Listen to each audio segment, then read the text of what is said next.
আসসালামু আলাইকুম, feel the real fear with us. সত্যিকারের ভয়ের অনুভূতি পেতে আফনান দ্য হরর ওয়ার্ল্ডের সাথেই থাকুন। দেশ ও দেশের বাইরে যে যেখান থেকে আফনান দ্য হরর ওয়ার্ল্ডের আজকের শনি রাতের 35তম আয়োজনের সাথে যুক্ত হচ্ছেন বা পরবর্তীতে হবেন, সকলকে জানাচ্ছি শুভেচ্ছা ও ভালোবাসা। আশা করি সবাই ভালো আছেন, সুস্থ আছেন। প্রিয় লিসেনার্স, আত্মহত্যা বা সুইসাইড যা আমাদের ধর্মে ভয়ঙ্কর একটি কবিরা গুনাহ। কখনো কখনো এমন কোনো ঘটনা ঘটে যা আপাত দৃষ্টিতে আত্মহত্যা বলে মনে হলেও সেটা মূলত হত্যা, কিন্তু কোনো তথ্য প্রমাণ না থাকার কারণে আমরা সেটা আত্মহত্যা বলেই জানি। আল্লাহ ভালো জানেন যে আসলে কি হয়েছে। জাপানের সুইসাইড ফরেস্টের কথা আমরা তো শুনেছি। সর্বশেষ আরও একটি জায়গার সন্ধান আমরা পাই যা আমাদের এত কাছে, এটা আমাদের জানাই ছিল না।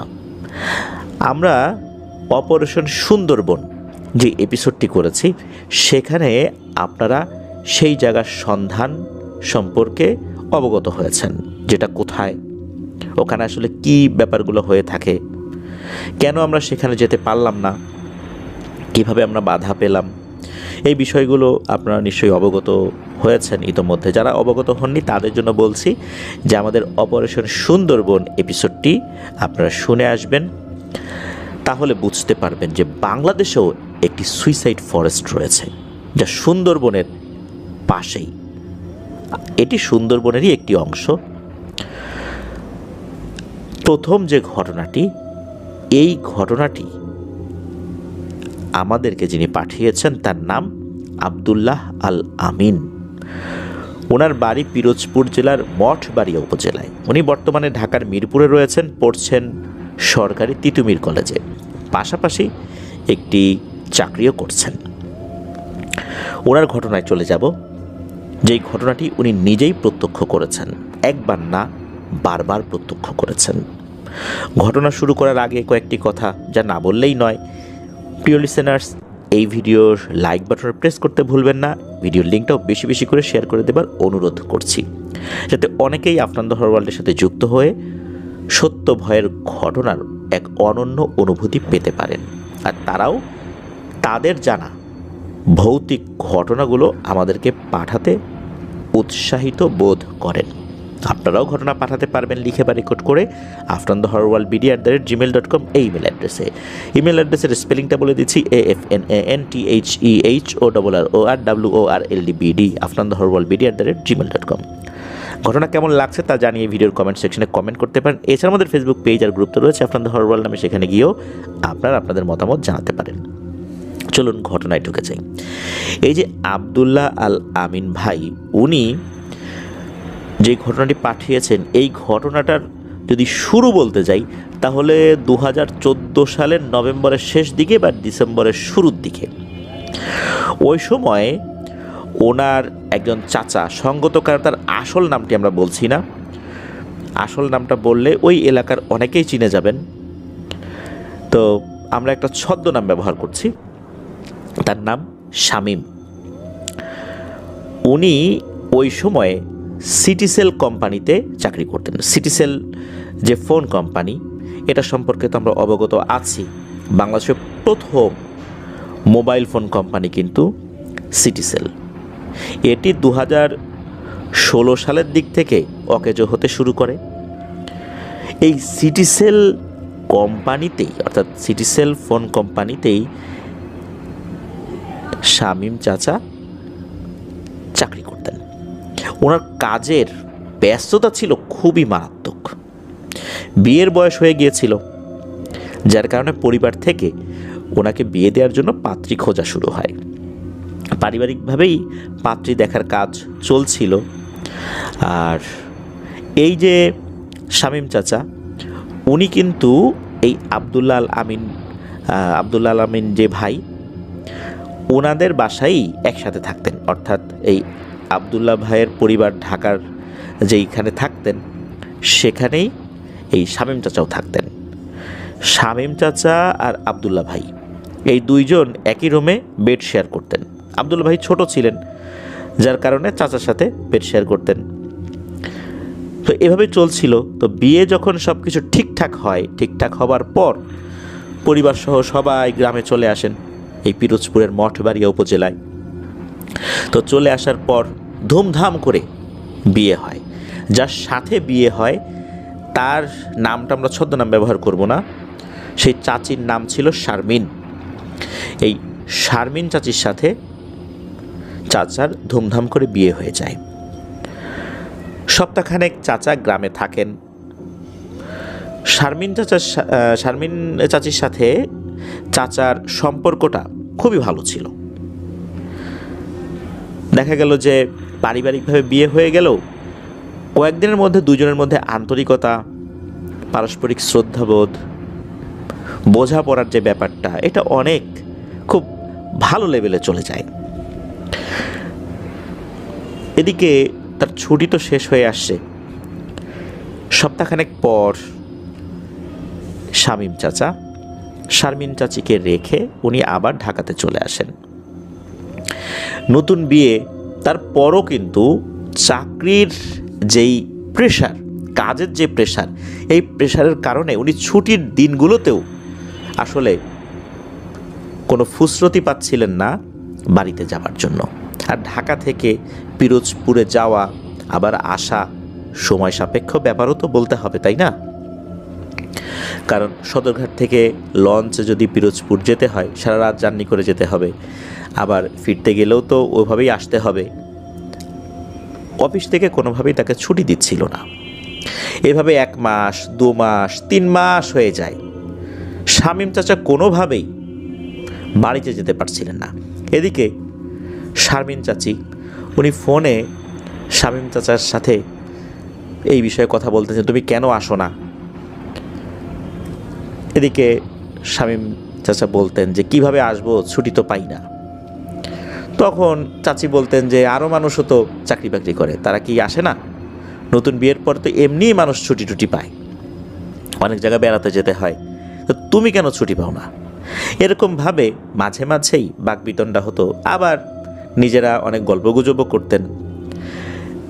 এদিকে 3 মাস পার হয়ে যায় প্রায়, ছুটি তো যেহেতু উনি পাচ্ছিলেনই না, কথা কাটাকাটি শুরু হয়ে যায় চাচা চাচির মধ্যে।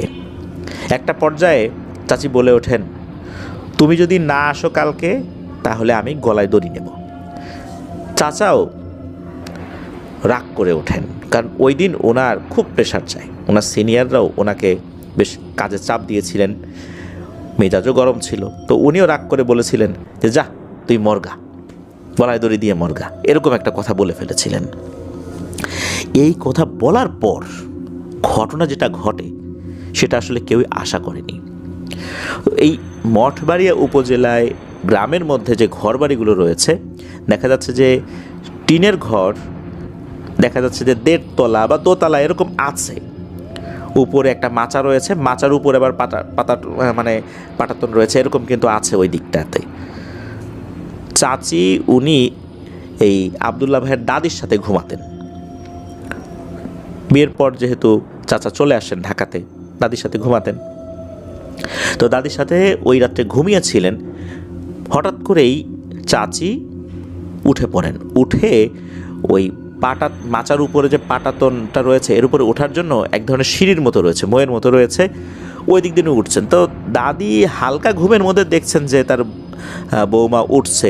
তো অনেক সময় ওনারাও ওঠেন কোনো কোনো কাজের জন্য। তো দাদি এই বিষয়টা আসলে ঘুমের মধ্যে দেখেছেন, উনি ওইভাবে আর নজর দেওয়ার সুযোগও পান নাই। পরবর্তীতে যেটা দেখা যায় সেটা হচ্ছে চাচি উপরে উঠে একটি ওড়না দিয়ে গলায় ফাঁস দিয়ে আত্মহত্যা করেছেন। খবরটা যখন চাচা পান, সাথে সাথে উনি স্তব্ধ হয়ে যান। এ কি শুনলেন উনি? রাগের মাথায় উনি এটা কি বললেন, আর সেটাই ওনার স্ত্রী করে ফেলেছে। অনুশোচনা, অনুতপ্ত, এখন আর হয়ে কি হবে, যা হবার তো হয়েই গেছে। ঢাকা থেকে সবাই আবার ছুটলেন গ্রামের বাড়িতে। আত্মহত্যার লাশের যাবতীয় যে প্রক্রিয়া, সেই প্রক্রিয়া শেষ করে চাচিকে দাফন করা হয়। চাচির গোসল থেকে শুরু করে নিয়ে সব কিছু চাচাই করেছিলেন। উনি একদম স্তব্ধ হয়ে গিয়েছিলেন, কান্নাও করছিলেন না, কারোর সাথে কথাও বলছিলেন না, যেটা কি হয়ে গেল। মনে হচ্ছিল উনি শোকে এতটাই পাথর হয়ে গেছেন যে উনি কথা বলতেও ভুলে গেছেন। উনি সব কিছু করলেন, দাফন কাফন হলো। এরপর কয়েকদিনের ব্যবধানে আবার ঢাকাতে ওনারা চলে আসলেন। গ্রামে থাকলেই তো ওনার স্ত্রীর স্মৃতিগুলো ওনাকে খুব বেশি করে তাড়া করে ফিরবে।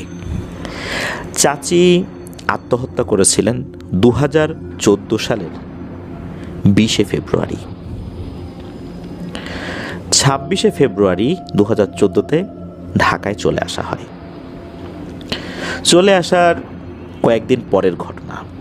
এই কয়েকদিনের মধ্যে কিন্তু চাচা উনি অফিসে যান নাই। উনি চিন্তা করছিলেন যে কি এমন কাজ করলাম, কিসের এত ব্যস্ততা, যে ব্যস্ততার কারণে আমি আমার স্ত্রীকেও সময় দিতে পারলাম না। আমার স্ত্রী অভিমান করে আমাকে ছেড়ে চলেই গেল, সে মারা গেল, ঠিকই তো অফিস থেকে ছুটি দিয়ে দিল, বাড়িতে গেলাম। তাহলে অফিস করে হবেটা কি?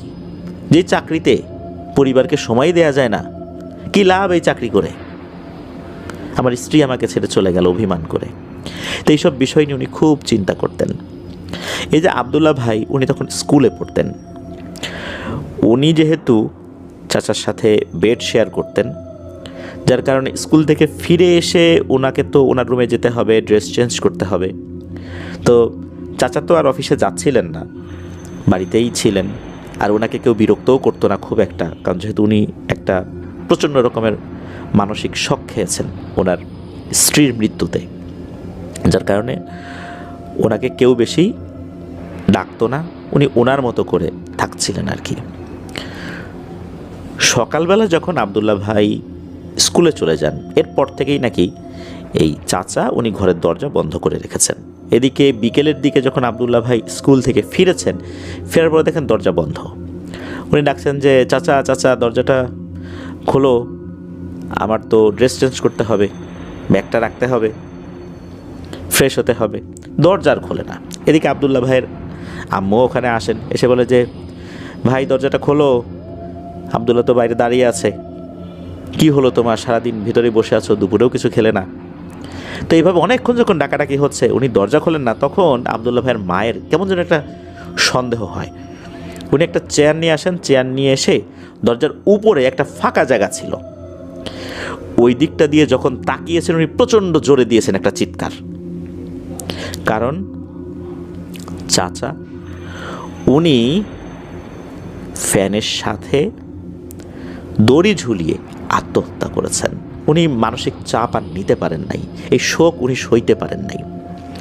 এই ঘটনা যখন ঘটে তখন তো হইচই পড়ে যায় চতুর্দিকে। লাশ নামানো হয়, যাবতীয় প্রক্রিয়া সব কিছু শেষ করা হয়। এরপর তাকে গ্রামের বাড়িতে দাফন করা হয়, নিয়ে যাওয়া হয় তাকে তার সেই চিরচেনা জায়গায়, যেখানে তার স্ত্রী শায়িত আছেন।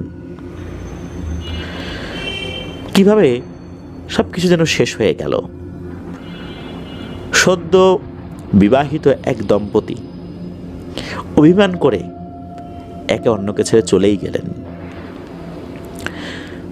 এটা তো আমরা এতক্ষণ শুনলাম ঘটনার একটা বর্ণনা। এবার আসি পরবর্তীতে কি হয়েছিল। আব্দুল্লাহ ভাই উনি কয়েকদিন পরে একটি ভয়ঙ্কর ঘটনা ফেস করেন। এর কয়েকদিন পর রাতের বেলা অবশ্য উনি ওয়াশরুম থেকে বের হয়েছেন। বের হওয়ার সাথে সাথে দেখেন যে বিছানার উপরে ওনার চাচা বসে আছে। আর আব্দুল্লাহ ভাইয়ের দিকে তাকিয়ে হেসে দিয়েছে। হাসিটা ভয়ঙ্কর হাসি ছিল না, সাধারণ হাসি ছিল, যেই হাসিটা উনি সবসময় আব্দুল্লাহ ভাইয়ের দিকে তাকিয়ে দিতেন। এটা যখনই উনি দেখেছেন, উনি চিন্তা করেছেন যে হায় হায়, চাচা তো মারা গেছে, চাচা এখানে কিভাবে আসলো। প্রচণ্ড জোরে এক চিৎকার দিয়ে ওখানেই উনি সেন্সলেস হয়ে পড়ে যান। ওনার চিৎকার শুনে অন্য ঘর থেকে লোকজন চলে আসে, তার মা চলে আসে, বাবা চলে আসে, তার বোন চলে আসে, এসে দেখে এই অবস্থা। তার জ্ঞান ফেরানো হয়। জ্ঞান ফেরানোর পর জিজ্ঞেস করা হয়েছে যে কী হয়েছে, উনি তো সব ঘটনা খুলে বলেন। সবাই চিন্তা করেছে যে এইটা একটা মানসিক সমস্যা হয়েছে, হ্যালুসিনেশন হয়েছে, হতেই পারে। একই রুমে বেড শেয়ার করতেন আবদুল্লাহ ভাই আর চাচা, এত ক্লোজ ছিলেন দুজন। একজনের মৃত্যুতে আরেকজনের হ্যালুসিনেশন হওয়াটা তো অস্বাভাবিক কিছু না। একজন মানসিক রোগের ডাক্তারও দেখানো হয়, ওষুধ দেওয়া হয়, তো এটা তো করা হলো। এর কয়েকদিন পর ঘটে আর একটা ঘটনা। সেটা হচ্ছে ওই বিল্ডিংয়ের ছাদে যে পানির ট্যাঙ্ক রয়েছে, সেটায় পানি কতটুকু আছে কি না আছে মাঝে মাঝে এটা একটু চেক করতে হতো। অনেক সময় পানির ট্যাঙ্কে দেখা গেল যে পানি তোলা হয়েছে, কিন্তু অল্প সময়ের মধ্যে দেখা যাচ্ছে যে পানি নাই, কোনো সমস্যা হলো কি না উপরে। তো এরকম একটা সমস্যা হয়। তখন ওই বিল্ডিংয়ের যিনি কেয়ারটেকার, উনি ছাদে উঠেছেন। ছাদে ওঠার পর উনি প্রচণ্ড জোরে একটা চিৎকার দিয়েছেন। এই চিৎকার তো অনেকেই শুনেছেন, তারা তো উপরে ওঠা শুরু করেছেন। উপরে উঠে দেখা গেল যে ওই কেয়ারটেকার অজ্ঞান হয়ে পড়ে আছে। তার জ্ঞান ফেরানো হলো। তো উনি বললেন উনি যখন ছাদে উঠেছেন ওই উপরের দিকে যাবেন, কারণ বিল্ডিংয়ের ছাদে যে পানির ট্যাঙ্কটা থাকে এটার যেই অংশটা, এটাও কিন্তু ছাদ থেকে আর একটু উঁচু করে করা হয়। সেখানে ওঠার জন্য আবার একটা লোহার সিঁড়ি বা এরকম কোনো কিছু করা হয়। ওই দিক দিয়ে যখন উনি উপরটায় উঠেছেন, ওখানে দেখেন একজন লোক বসা, আর এই লোকটা আর কেউ না, এটা আবদুল্লাহ ভাইয়ের চাচা। এটা দেখার সাথে সাথে তো উনি ওইখানে চিৎকার দিয়ে অজ্ঞান হয়ে পড়ে গেছেন। লোকজন তাকে ধরাধরি করে নিয়ে আসে। তখন এই আবদুল্লাহ ভাইয়ের পরিবার বিশ্বাস করতে শুরু করেন যে হ্যালুসিনেশন হলে তাহলে তো এই আবদুল্লাহ ভাইয়ের হয়েছে, যেহেতু ওনারা একই সাথে ঘুমাতেন, তাহলে এই কেয়ারটেকারের হ্যালুসিনেশন কীভাবে হলো। সে তো আর এই চাচার কথা চিন্তা ভাবনা করে নাই। এরপর পাশের একটি মসজিদের নাম হলো বাইতুস সুজুদ, সেই মসজিদের একজন বয়স্ক ইমামকে ডেকে নিয়ে আসা হয়। উনি খুব রিনাউন্ড একজন ইমাম ছিলেন। ওনার নামটা অবশ্য আবদুল্লাহ ভাই বলতে পারেন নাই, ভুলে গিয়েছেন। তাকে নিয়ে আসা হয়। উনি যখন এসেছেন, আসার পর উনি সব কিছু শুনলেন, বুঝলেন। এরপর উনি বললেন যে এটা নিয়ে আল্লাহর রহমতে চিন্তার কিছু নাই, এটা ঠিক হয়ে যাবে। মাঝে মাঝে কিছু একটা সমস্যা হতে পারে, তবে এটাতে কোনো ক্ষতির সম্ভাবনা আমি দেখছি না। এটা মূলত এই যে চাচার যে কারিন জিন, এই কারিন জিনটা এই কাজটি করছে, তবে সে কোনো ক্ষতি করবে না। সে একা একাই একটা সময় চলে যাবে। তাকে তাড়ানোর জন্য বিশেষ কোনো পদ্ধতি অবলম্বনের প্রয়োজন নেই। এখানে এমন না যে অপমৃত্যু হয়েছে, কোনো ভয়ঙ্কর জিন এখানে সে আস্তানা গাড়ছে, এখানে জাদুবিদ্যার প্র্যাকটিস করবে, এই ফ্ল্যাটটাকে পরিত্যক্ত করবে, বিষয়টা এরকম না। হুজুর এরকমটাই জানান যে ভয়ের কিছু নাই। আর চাচার জন্য দোয়া, সাদাকা এগুলো করতে বলেন। তো এরপরে কেটে যায় অনেকগুলো দিনের মধ্যে আল্লাহর রহমতে কোনো সমস্যা হয়নি। আবদুল্লাহ ভাই ক্লাস 7-এ যখন উঠেছেন, তখন একটা ক্লাস পার্টির আয়োজন করা হয়েছিল স্কুলে। ক্লাস পার্টিটা বিকালের দিকে হবে, সন্ধ্যার পরপরই সেটা শেষ হয়ে যাবে। আর যাদের বাড়ি দূরে, স্কুলের যে গাড়িটা রয়েছে সেই গাড়িতে সবাইকে কিছু কিছু জায়গায় ড্রপ করে দিয়ে আসা হবে, মানে মেইন রাস্তার পাশে আর কি, ওখান থেকে যাতে হেঁটে চলে যাওয়া যায়। তা আবদুল্লাহ ভাই তো গিয়েছেন, ক্লাস পার্টি হয়েছে। হওয়ার পর স্কুল কর্তৃপক্ষ স্কুলের গাড়িতে স্টুডেন্টদেরকে ড্রপ করছে। তো ওনাকে একটা জায়গায় ড্রপ করা হয়। তো ওনাকে যেই জায়গাটা ড্রপ করা হয় রাস্তার উল্টা পাশে, মানে ওনার বাড়ি যেই পাশে, মানে ওনাদের যেই থাকার জায়গা যেখানে, তার উল্টো পাশে যেখানে ড্রপ করা হয়, তো রাস্তা পার হয়ে তার বাসায় আসতে গেলে একটা অন্ধকারাচ্ছন্ন জায়গা দিয়ে আসতে হবে আর কি, মানে জায়গাটার ধরনই ওই রকম। তো যখন উনি আসছিলেন, হঠাৎ করে পেছনে ধূপ ধূপ ধূপ এরকম একটা ভারী পায়ের আওয়াজ শোনা যাচ্ছে। উনি পেছন দিকে তাকালেন, তাকিয়ে দেখলেন একটা কালো ধোয়ার কুণ্ডুলির মতো কিছু একটা। এটা যে কি এটা বোঝা যাচ্ছে না, তবে কোনো একটা ধোয়ার কুণ্ডুলির মতো একটা অবয়ব ওখানে দেখা যাচ্ছে। এটা দেখার সাথে সাথে উনি দ্রুত সামনের দিকে আগাতে থাকেন, মনে মনে যা দোয়া দুরুদ জানেন সেটা পড়ছিলেন। উনি হাঁটছেন, পেছন থেকে কিন্তু ওই শব্দ হচ্ছেই। উনি হাঁটার গতি বাড়িয়ে দেন। হঠাৎ করে দেখেন যে ওনার সামনে একটা গাছ, আর ওই গাছের গোড়ায় হেলান দিয়ে দাঁড়িয়ে আছেন ওনার চাচা। চাচার চাহনি একদম স্বাভাবিক। চাচাকে তখন দেখে ওনার কাছে কিন্তু একবারও মনে হয়নি যে চাচা মারা গেছেন। উনি ভুলেই গেছেন যে চাচা মারা গেছেন। চাচাকে দেখে উনি সাহস ফেরত পান। উনি বলেন, চাচা তুমি এসছো, ভালোই হয়েছে, আমি ভয় পাচ্ছি পিছনে কি যেন। তখন চাচা কোনো কথা না বলে হেঁটে হেঁটে আবদুল্লাহ ভাইয়ের পেছন দিকে চলে যান। তো আবদুল্লাহ ভাই সামনের দিকে হাঁটছেন। আবদুল্লাহ ভাই বুঝতে পারছেন যে চাচা ওনার পেছনে আসছেন। চাচা যখন পেছনে চলে আসছেন তখন ওই যে ধূপ ধূপ শব্দ যেটা, ওটা মিলিয়ে গেছে। আবদুল্লাহ ভাই রাস্তা ক্রস করে বাসায় চলে আসছেন। বাসার গেটের কাছে এসে পেছন দিকে তাকিয়েছেন, তখনও দেখছেন যে চাচা দাঁড়িয়ে আছেন। এরপর উনি কি মনে করে চাচাকে বিদায় দিয়ে বাসায় যখন চলে আসছেন, তখন ওনার কাছে মনে হয় যে আরে চাচা তো নেই, চাচা তো অনেকদিন হলেই মারা গেছেন। আর চাচা মারা গেছেন, তাহলে কেন এভাবে আমি তাকে দেখলাম? কেন আমি তাকে দেখে ভয় পেলাম না? আসলে চাচা কি আমাকে কোনো বিপদ থেকে রক্ষা করার জন্য এসেছিলেন? চাচার যে কারিন জিনটা, সে কেন এভাবে খুবই সাধারণভাবে আমাকে দেখা দিল? ধোয়ার ওই কুণ্ডলিটা আসলে কি ছিল? কেনই বা চাচার ওই অবয়বটা হঠাৎ করে এখানে আসলো? আসার পর সেই ধূপ ধূপ শব্দটা বন্ধ হয়ে গেল, আমাকে বাড়ি পর্যন্ত এগিয়ে দিল। এরপর নাকি হঠাৎ হঠাৎ চাচাকে কখনো কখনো আবদুল্লাহ ভাই দেখেছেন, কখনো সিঁড়ির উপরে বসে থাকতে দেখেছেন, কখনো পায়চারি করতে দেখেছেন, এই কয়েকবার। এরপরে আর কখনোই দেখেননি। কখনোই তাকে ভয়ঙ্কর রূপে দেখা যায়নি। কখনো বিশ্রীভাবে হেসে দিয়েছে, আতঙ্ক সৃষ্টি করেছে, এমনভাবে দেখা যায়নি। এটাই ছিল ঘটনা। প্রিয় লিসেনার্স, আত্মহত্যা রিলেটেড যত ঘটনা আমরা বলেছি, এই ঘটনাটি আপনাদের কাছে কি একটু অন্যরকম মনে হয়নি? যিনি আত্মহত্যা করেছেন তাকে পরে দেখা গেল, তবে সেটা ভয়ঙ্কর রূপে না। আসলে যে এসেছিল সে তো কারিন জিন ছিল, তবে কোনো ক্ষতির উদ্দেশ্যে আসেনি। কিছুদিন দেখা দিয়েছে, এরপর একবারেই হারিয়ে গেছে। শারমিন চাচি আর চাচা দুজন অভিমান করেই পৃথিবী থেকে বিদায় নিয়েছেন। আল্লাহ তাদের হায়াত ওই পর্যন্তই রেখেছিলেন। আমরা তাদের জন্য দোয়া করব, আল্লাহ তাআলা তাদের ভুল ত্রুটি ক্ষমা করুন। আমরা যেন আমাদের আবেগকে কন্ট্রোল করতে পারি, আল্লাহ সেই তৌফিক আমাদেরকে দান করুন। প্রিয় লিসেনার্স, চলুন আমরা চলে যাব আমাদের এবারের শনির রাতের ৩৫তম আয়োজনের দ্বিতীয় এবং শেষ ঘটনায়।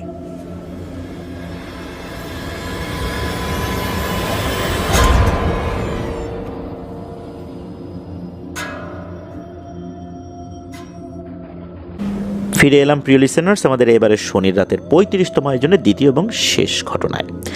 এখন যে ঘটনাটি আপনাদের সাথে শেয়ার করবে, এই ঘটনাটি আমাদেরকে যিনি পাঠিয়েছেন তার নাম মোহাম্মদ সিয়ামুল মুবিন। ওনার বাড়ি গোপালগঞ্জ জেলার কাশিয়ানী উপজেলার হাতিয়ারা ইউনিয়নের পুইশুর গ্রামে। উনি বর্তমানে ঢাকার মোহাম্মদপুরের কাদেরাবাদ হাউজিংয়ে বসবাস করছেন, লেখাপড়া করছেন ঢাকা বিশ্ববিদ্যালয়ের ইতিহাস বিভাগে। ঘটনাটি ওনার নিজের সাথেই ঘটেছিল, খুব বেশি দিন আগের নয়, এই তো ২০২৫ সালের রোজার ভিতরে। ২২ রোজায় উনি বাড়িতে চলে যান, অর্থাৎ ওনার গ্রামের বাড়িতে চলে যান। ওনাদের গ্রামে কিন্তু একটা সুন্দর নিয়ম রয়েছে। রমজান মাসে ওই গ্রামের পুরুষ সদস্যরা মসজিদে ইফতার করেন। ওখানে যে মসজিদগুলো রয়েছে, ওই মসজিদে প্রত্যেক বাড়ি থেকেই ইফতারি আনা হয়, সব ইফতারিগুলো এক জায়গা করা হয়, এরপর পুরুষ সদস্যরা সেখানে ইফতার করেন। এই যে পুইশুর গ্রাম, এই গ্রামের যে বর্ডার, তার ওই পাশে আর একটা গ্রাম রয়েছে, তার ওই গ্রামটার নাম হচ্ছে দিয়াসুর গ্রাম। তো দিয়াসুর গ্রাম, পুইশুর গ্রাম, এই দুই গ্রামের মধ্যবর্তী জায়গায় অর্থাৎ বর্ডারের এখানে একটি শ্মশান রয়েছে। যখন মুবিন ভাই ওখানে গিয়েছেন তার সাথে যোগ দিয়েছে তারই চাচাতো ভাই হাসিব। তো হাসিব জানায় যে এই যে শ্মশানটা, এই শ্মশানে এই কয়েকদিন আগেই 17 কি 18 বছর বয়সী একটা ছেলের লাশ দাহ করা হয়েছে। ছেলেটি অভিমান করে গলায় ফাঁস দিয়ে আত্মহত্যা করেছিল। তো ইফতার যখন করার জন্য বিকেলের দিকে ওনারা যাচ্ছেন, একটু হাঁটাহাঁটি করবেন, তখন ওই শ্মশানের কাছে আসার পর মূলত এই তথ্যটা শোনেন। ওই সময়ে এই মুবিন ভাই হাসিব ভাইকে বললেন, চলো তো একটু আগাই, শ্মশানটা দেখি। তখন হাসিব ভাই বলছে, ভাই তোমার কি মাথাটা খারাপ হয়েছে নাকি? একটু পরে আজান দেবে, ইফতার করব আমরা, এখন তো ওই দিকটাতে যাওয়া ঠিক হবে না। উনি আবার বললেন, না সময় তো আছে, একটু হেঁটে আসি না, সমস্যা কি? কিছুটা সময় ওনারা হেঁটে আবার মসজিদের দিকে চলে আসেন। মসজিদের দিকে আসার পর ইফতারের সময় হয়ে যায়, ইফতার করেন। ইফতার করার পর তখন এই মুবিন ভাইয়ের ভিতরে আবার ওই দিকটাতে যাওয়ার একটা ঝোঁক চেপে বসে। ওখানে কিন্তু আরও একটা ব্যাপার ছিল, সেটা হচ্ছে যে ওই শ্মশানে অধিকাংশ ক্ষেত্রেই নাকি লাশগুলো পরিপূর্ণভাবে পোড়ানো হতো না। কিছু আনুষ্ঠানিকতা শেষ করার পর লাশ যখন আধা পোড়া হয়েছে তখন ওই লাশটাকে মাটিতে কবর দিয়ে দেওয়া হতো। ওই শ্মশানের পাশে এরকম অসংখ্য কবর রয়েছে। কখনো কখনো লাশ পুরোই পোড়ানো হতো, আবার দেখা যেত অনেক গরিব মানুষ, তারা আসলে এত খরচ বা লাশ পোড়ানোর জন্য যে পরিমাণ কাঠ জোগাড় করতে হয় এর পিছনে তো খরচ রয়েছে, এই খরচ কিন্তু গোছাতে পারতেন না, যার কারণে পুরোহিত ডেকে কিছু আনুষ্ঠানিকতা করতেন, এরপর লাশটা দাফন করে দিতেন। তো ওই দিকটাতে আবার ওনারা যাওয়ার একটা প্ল্যান করেছেন, যদিও বা হাসিব বারবার নিষেধ করেছে, কিন্তু এই মুবিন ভাই তো শুনতে চান না। তো ওই দিকটাতে গিয়েছেন, ওই রাত্রের মতো আবার বাড়িতে চলে আসছেন। পরের দিন আবার মাথায় একটা চিন্তা আসছে যে আজকে রাতের বেলা ওই দিকটাতে যাব। হাসিব তো রাজি না, হাসিবকে একরকম জোর করেই মুবিন ভাই ওই দিকটাতে নিয়ে যান। 24 রোজা কিন্তু চলছে তখন। তো ওই শ্মশানের ওখানে গিয়েছেন, যাওয়ার পর উনি বলছেন যে আচ্ছা ওই ছেলেটাকে কোথায় আধা পড়া অবস্থায় কবর দেওয়া হয়েছে? তখন হাসিব ছেলেটা বললেন, মানে হাসিব ভাই বললেন যে এই যে এইখানে। উনি আবার বলছেন যে কোথায় কবর দেয়া, ওটা তো উঁচু না কিছু না। ওই সময় উনি হাঁটাহাঁটি করার একটা পর্যায়ে এসে হয় কি, ওই কবরের উপরেই ওনার পা পড়ে, যেখানে মাটিটা আলগা ছিল, কিছুটা উঁচু ছিল। তো অন্ধকারের ভিতরে অতটা ভালো করে খেয়াল করেন নাই, যদিও বা চাঁদের আলো ছিল, তবে ওইভাবে অতটা ভালো করে খেয়াল করেন নাই। মোবাইলে যেই ফ্ল্যাশ লাইটটা ছিল সেটাও জ্বালানো ছিল, আসলে সবসময় তো চারদিকে খেয়াল করা যায় না। তো ওই কবরের উপর যখন পা পড়েছে তখন ওনার কাছে মনে হলো যে এই জায়গাটার মাটি একটু উঁচু ছিল, এই কবরের উপরে ওনার পা পড়ে গেছে। তো এরপর উনি তো ওখান থেকে চলে আসছেন, চলে আসার পর বাড়িতে চলে গেছেন আর কি। এর কয়েকদিন পর উনি রাতের বেলা মসজিদ থেকে তারাবির নামাজ শেষ করে বাড়িতে ফিরছেন, তখন উনি একাই ছিলেন। তো যেই পথ দিয়ে উনি আসছিলেন ওই পথে খুব পুরনো একটা আম গাছ ছিল। তো ওই আম গাছের ওখানে উনি হঠাৎ করে একটা ভয়ঙ্কর জিনিস দেখতে পান। উনি দেখতে পান আম গাছের একটা ডালে লম্বা লিকলিকে দুটো পা ঝুলছে। ঝুলছে বলতে মনে হচ্ছে কেউ দুটো পা দোলাচ্ছে। তারাবির নামাজ শেষ করে উনি কাছাকাছি একটা ব্রিজের কাছে গিয়ে জরুরি কিছু কথা বলছিলেন ফোনে, এই কারণে ওনার কিন্তু আবার বাড়ির দিকে ফিরতে একটু দেরি হয়ে যায়। তখন রাস্তাঘাটে কেউ ছিল না, কারণ রমজান মাস, তারাবির নামাজ পড়ে সবাই খাওয়া দাওয়া করে ঘুমিয়ে পড়বে, আবার সাহরি করার জন্য উঠতে হবে। অল্প সময় পাওয়া যায়, যেহেতু গরমকাল, সময় তো কম, অল্প সময় পরেই তো আবার সাহারির সময় হয়ে যাবে। শীতকালে না হয় একটা দীর্ঘ সময় পাওয়া যায়, কিন্তু গরমকালে তো এরকমটা হয় না। এই জন্য আশেপাশের লোকজন কিন্তু নাই বললেই চলে। তো উনি একা একা আসছিলেন, তখন ওই আম গাছে ওই ভয়ঙ্কর দৃশ্যটা উনি দেখতে পান। উনি খেয়াল করার চেষ্টা করছেন আসলে পাটা কিসের, কেউ আবার দুষ্টামি করার জন্য বা মজা করার জন্য ওনাকে ভয় দেখাচ্ছে না তো, কারণ ওনার চাচা তো ভাইয়েরা তো ছিল, হতে পারে যে ওরা দুষ্টামি করছে। উনি ভালো করে খেয়াল করে দেখেন এই পা দুটো কোনো মানুষের পা হতে পারে না। মানুষের পা যদি শুধু হাড় অবস্থায় থাকে, মানে কঙ্কাল অবস্থায় থাকে, কেমন হতে পারে? এই রকম কঙ্কালের মতো পা, তবে সেটা অনেক লম্বা। এ দুটো দুলছে, মানে পা দুটো দোলাচ্ছে। উনি বডিটার খেয়াল করেন নাই। উনি যখন ঘুরে দৌড় দেবেন এরকম চিন্তা করছেন, হঠাৎ করে উনি দেখেন ওনার চতুর্দিকে 4টা সাদা বিড়াল চলে এসেছে, একই রকম দেখতে, খুবই সুন্দর, বড় বড় লোমশ। এই 4টা সাদা বিড়াল এসে ওনার চতুর্দিকে ঘুরছে, মানে সার্কেল আকারে ঘুরছে, বৃত্তাকারে ঘুরছে। তখন এই মুবিন ভাই উনি ওনার নাকে খুব দারুণ একটা সুঘ্রাণ পান। এমন সুঘ্রাণ উনি আগে কখনোই পান নাই। উনি বুঝতে পারলেন যে এই যেই 4টা বিড়াল, এই বিড়াল মোটেও খারাপ কিছু না। এই 4টা বিড়াল যে ওনার চতুর্দিকে ঘুরছে, ঘোরার মধ্য দিয়ে একটা সংকেত দিচ্ছে, এইভাবে যে চতুর্দিকে ঘুরতে ঘুরতে ওনার পায়ের কাছাকাছি কিন্তু চলে আসছে। তার মানে হচ্ছে ওনাকে আগানোর জন্য সংকেত দিচ্ছে। তো উনিও হাঁটতে থাকেন, ওরাও কিন্তু সার্কেল আকারে ঘুরছে আর হাঁটছে। মুবিন ভাই সামনের দিকে হেঁটে চলছেন, ওরাও কিন্তু ঘুরতে ঘুরতে সামনের দিকে এগিয়ে যাচ্ছে। মনে হচ্ছে একটা চক্রাকারে কোনো একটা চক্র তার সাথে সাথেই সামনের দিকে এগিয়ে যাচ্ছে, অথচ ওই বিড়ালগুলো কিন্তু 4 দিকে ঘুরছে। এভাবে উনি আগাতে আগাতে যখন বাড়ির কাছাকাছি চলে এসেছেন, তখন ওই 4টা বিড়াল ভ্যানিশ হয়ে যায়।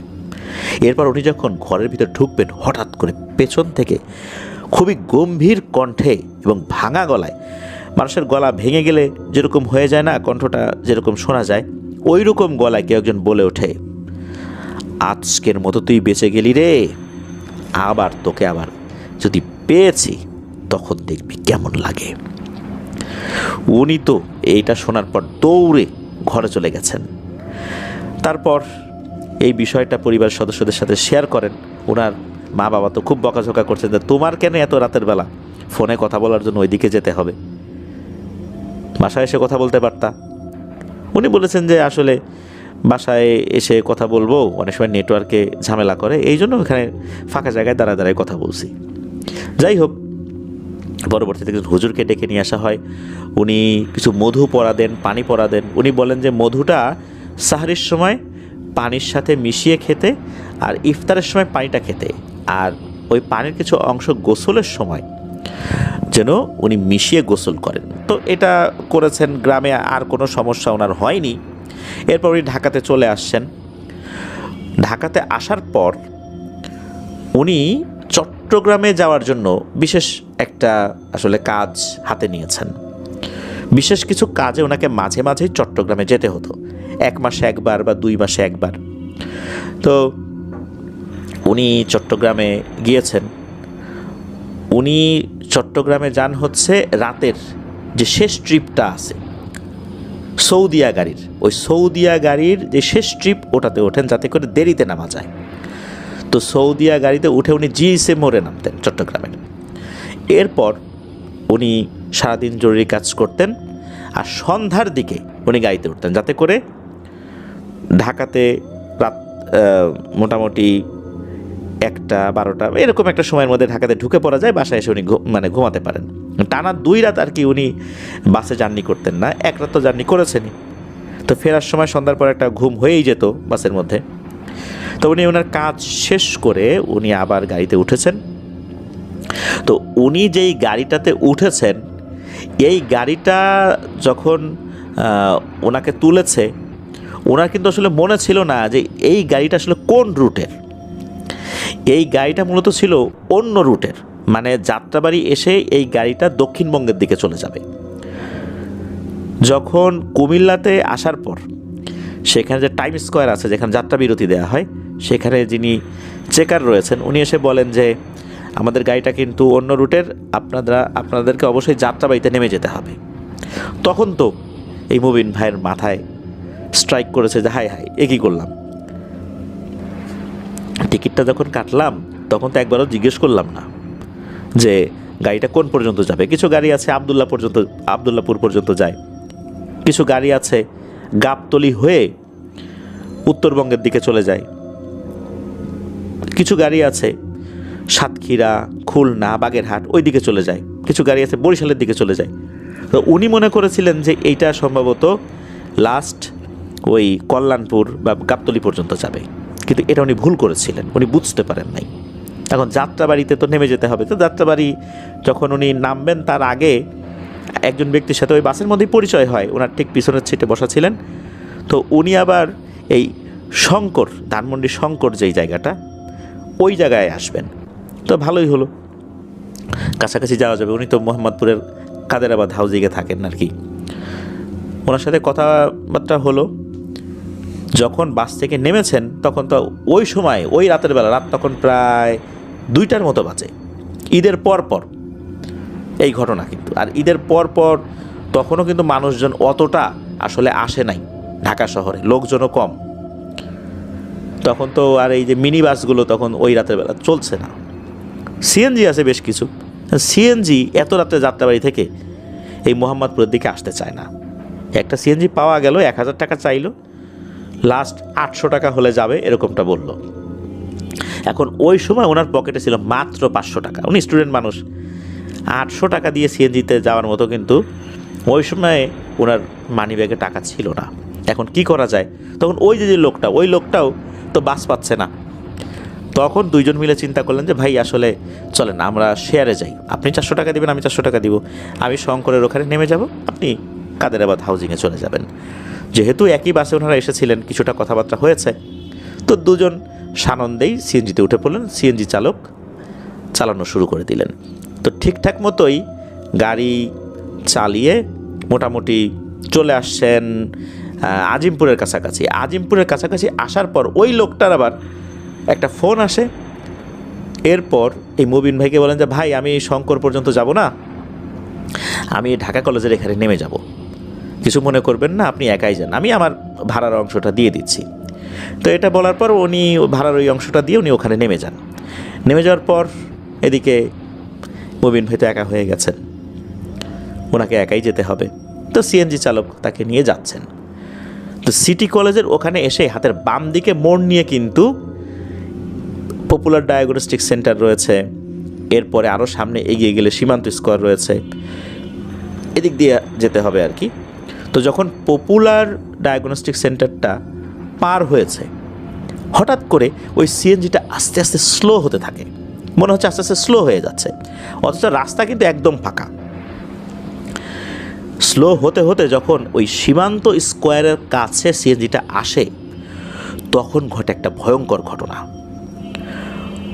ওই সিএনজি চালক তার মাথাটা 180 ডিগ্রি ঘুরিয়ে ফেলে, মানে তার বডি, হাত সামনের দিকে, তার বুক সামনের দিকে, কিন্তু মাথাটা একদম পেছনের দিকে। পেছনের দিকে তাকিয়ে মুখটা এত বড় করে হা করেছে, মনে হচ্ছে ওই মুখের মধ্যে বড় একটা কুমড়ো অনায়াসেই ঢুকে যাবে।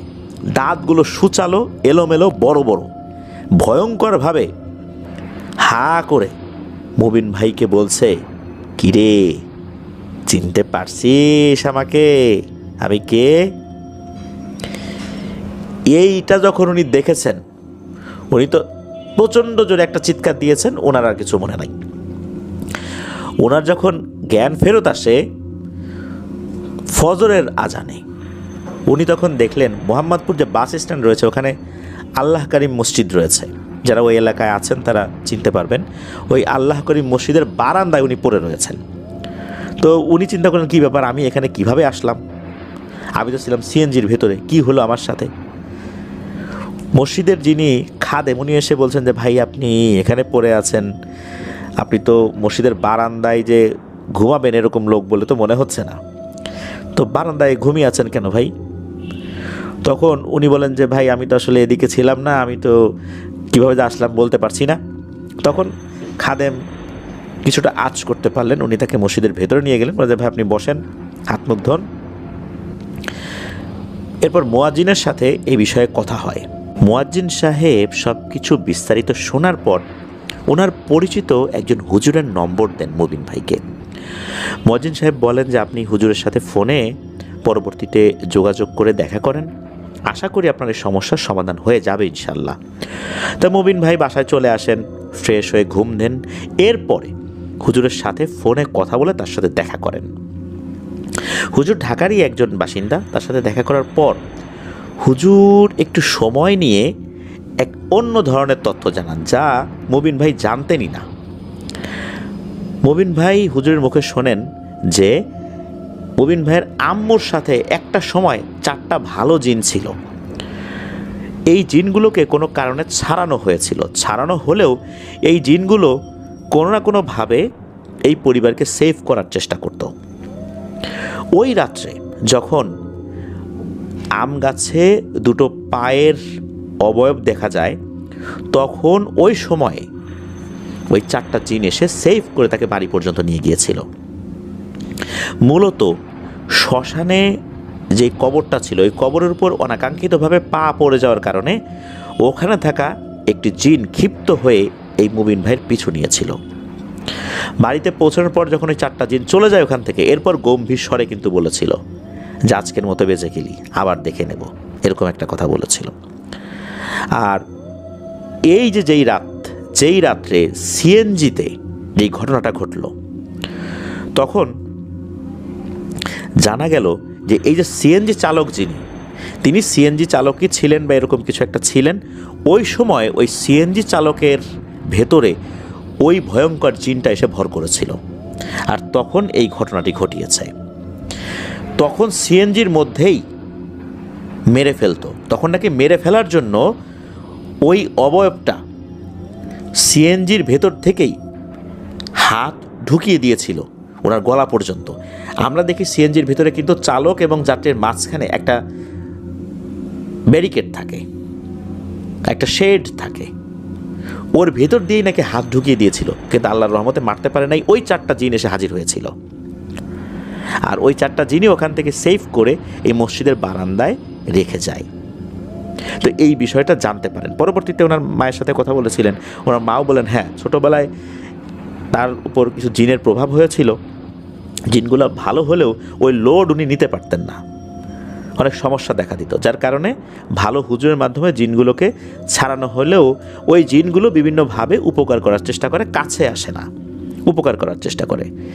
আর এভাবেই মুবিন ভাই ভয়ঙ্কর 2টো বিপদের হাত থেকে আল্লাহর রহমতে বেঁচে গিয়েছিলেন। প্রিয় লিসেনার্স, আসলে জিনেরা অনেকভাবে কিন্তু আমাদেরকে উপকার করে, যা আমরা বুঝতে পারি না। কখনো সেটা দৃশ্যমান হয়, কখনো হয় না। আবার জিনেরা প্রতিনিয়ত আমাদেরকে কিন্তু ক্ষতিও করে যাচ্ছে, এটাও কিন্তু অনেক সময় আমরা বুঝতে পারি না। এরা যেমন ভালোও করে আবার ক্ষতিও করে। মানুষ যেমন আমাদের অনেক সময় উপকারও করে, মানুষের দ্বারা আমরা কিন্তু অনেক ক্ষতির শিকারও হই। আল্লাহ আমাদেরকে হেফাজত করুন। প্রিয় লিসেনার্স, আজকের এপিসোড এ পর্যন্তই ছিল। আশা করছি আজকের এপিসোডের ঘটনা দুটি আপনাদের কাছে ভালো লেগেছে। ধন্যবাদ জানাচ্ছি সিয়ামুল মুবিন ভাইকে এবং আব্দুল্লাহ আল আমিন ভাইকে। ওনাদের কাছ থেকে আমরা যেই ঘটনাগুলো পেলাম, আশা করছি ওনাদের কাছ থেকে আরও অনেক অনেক ঘটনা ইনশাল্লাহ আমরা ভবিষ্যতে পেতে থাকবো। প্রিয় লিসেনার্স, আপনারাও আমাদেরকে ঘটনা পাঠাতে থাকুন লিখে বা রেকর্ড করে afnandahourwalbd@gmail.com এই ইমেল অ্যাড্রেসে। ইমেল অ্যাড্রেসের স্প্রিংটা বলে দিচ্ছি, AFNANTHEHORRWORLDBD afnandahourwalbd@gmail.com। স্পেলিংটা আমরা আমাদের ভিডিও ডিসক্রিপশনে দিয়ে রেখেছি, সেখানে গিয়ে স্পেলিংটা চেক করে নিতে পারবেন। ঘটনা কেমন লাগলো তা জানিয়ে ভিডিওর কমেন্ট সেকশনে কমেন্ট করতে পারেন। এছাড়া আমাদের ফেসবুক পেজ আর গ্রুপ তো রয়েছে আফনান দ্য হরওয়াল নামে, সেখানে গিয়েও আপনারা আপনাদের মতামত জানাতে পারেন। এই ভিডিওর লাইক বাটন প্রেস করতে ভুলবেন না, ভিডিওর লিঙ্কটাও বেশি বেশি করে শেয়ার করে দেবার অনুরোধ করছি। প্রিয় লিসেনার্স, আমার গলায় ঠান্ডাজনিত সমস্যা হয়েছে, যার কারণে আমি কথা বলতে বেশ প্রবলেম ফেস করছি। আমার জন্য দোয়া করবেন যেন দ্রুত এই অবস্থা থেকে আল্লাহ তাআলা মুক্তি দান করেন, আল্লাহ তাআলা সুস্থতা দান করেন। আমার পরিবারের জন্য দোয়া করবেন, আপনাদের জন্য দোয়া রইল, আপনাদের পরিবারের প্রত্যেকের জন্য দোয়া রইল। মহান আল্লাহ সুবহানাহু ওয়া তাআলা আমাদেরকে ভালো রাখুন, সুস্থ রাখুন, নিরাপদে রাখুন, আফনান দ্য হরওয়ালের সাথে রাখুন। আসসালামু আলাইকুম।